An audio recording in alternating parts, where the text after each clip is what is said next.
That is Mr. Kevin Durant. The kid is tearing through NBA defenses currently without Russell Westbrook to have his back. He's doing the job himself. Recently dropped a 4-6 on Portland. He's got 4 50-point games. And so the question I pose to this week's Hangout panel of experts, starting with Tarek Smith of North Pole Hoops, is Kevin Durant your halfway point MVP? Yes or no? I'll go yes. You go yes. He's been hanging on that number 2 spot behind LeBron for a while. I think he's making that progress and getting to that next level this year. What has gone into that jump? Is it just the scoring or what? Well, I think they're winning. Ultimately, team success breeds individual success. But they've been successful before. They're just doing it now without Russell. They're doing it without Russell, and that's obviously been a big piece of that puzzle. He's lifting his team to that next level, and even if he's doing it alone with the 46 you mentioned, he's a huge part of that, and I think he's playing the best basketball in the NBA. All right, looking at the numbers, you see that 46-point game right now, averaging 30 a game. 8 rebounds is really huge, and the 5 assists I think is very important for a guy with the ball in his hands that much. For me, I kind of wanted to see guys like Reggie Jackson and Lamb step up, Grange, Sweet, so I'll throw this one to you guys. Is it a positive for the Oklahoma City Thunder knowing that they're looking at guys like the Clippers and the Houston Rockets, and they want to do battle with them in the playoffs? You kind of need your role players to step up on a stretch like this, but it's mostly been Kevin Durant.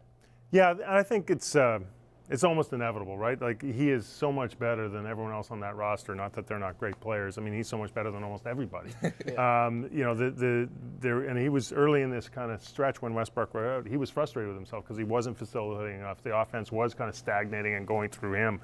But I think they've kind of gotten over that now and said, look, you're the horse. We're going to ride you. We're trying to win our division. We're trying to get the first seed in the East or the West, and they're on course. And if he can do that without some key pieces like Westbrook, he's going to have the platform to be an MVP. Okay, so I know we're green rooming a bit earlier because you think KD is the MVP, correct? Yeah, definitely. Give your argument quickly. I think, going back to the bench, though, I think they have stepped up. This is a team that defensively, maybe. Well, no, they lost Harden, they lost Kevin Martin. There was never no number 3 banana on this team. And I think Lamb, Jackson, all those guys have stepped up. And Steven Adams. Yeah, they've all contributed where it doesn't really matter. They don't have to have the third guy. Durant's playing phenomenal, and Westbrook comes back. They're going to be an even better squad.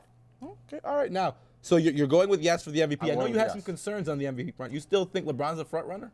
Well, I still think LeBron's the best player in the league.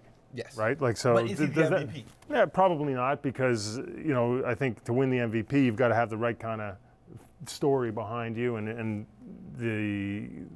Kevin Durant has the right story. Don't get me wrong. He's deserving MVP. How do you think LeBron James would do playing in OKC? Well, we've seen it. We've seen it in Cleveland. He took Cleveland to a 60-win team. I mean, he's done this already. So he's kind of and LeBron could be doing this too. What he's moved on to is a kind of a more sophisticated, more efficient, more facilitated, orientated approach.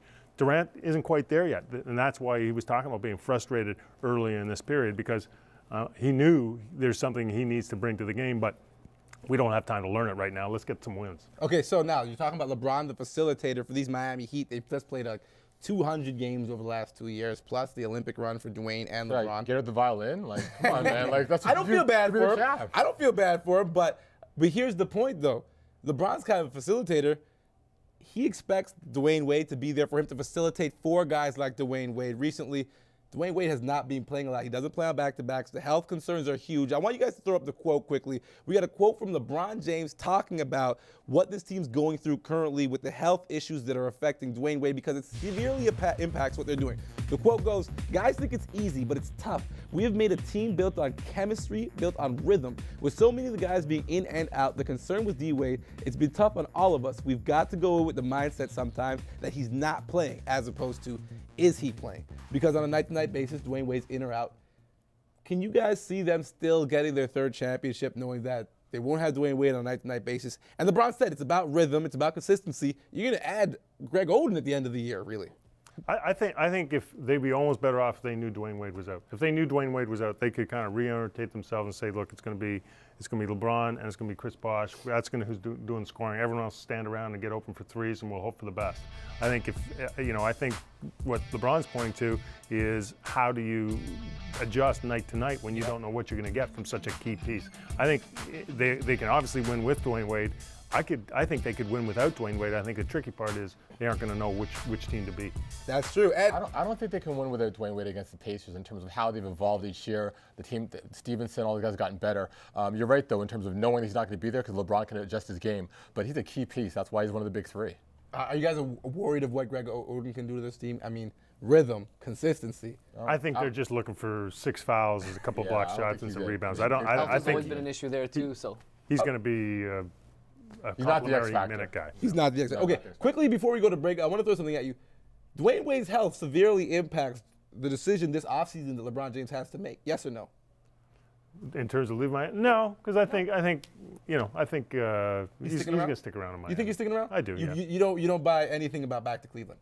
No. You guys? I buying the agree story? with Mike on that for sure. Yeah. He's a villain once, not a villain twice, man. All right, we still have more to talk about on the Hangout. My guy, Kobe Bryant.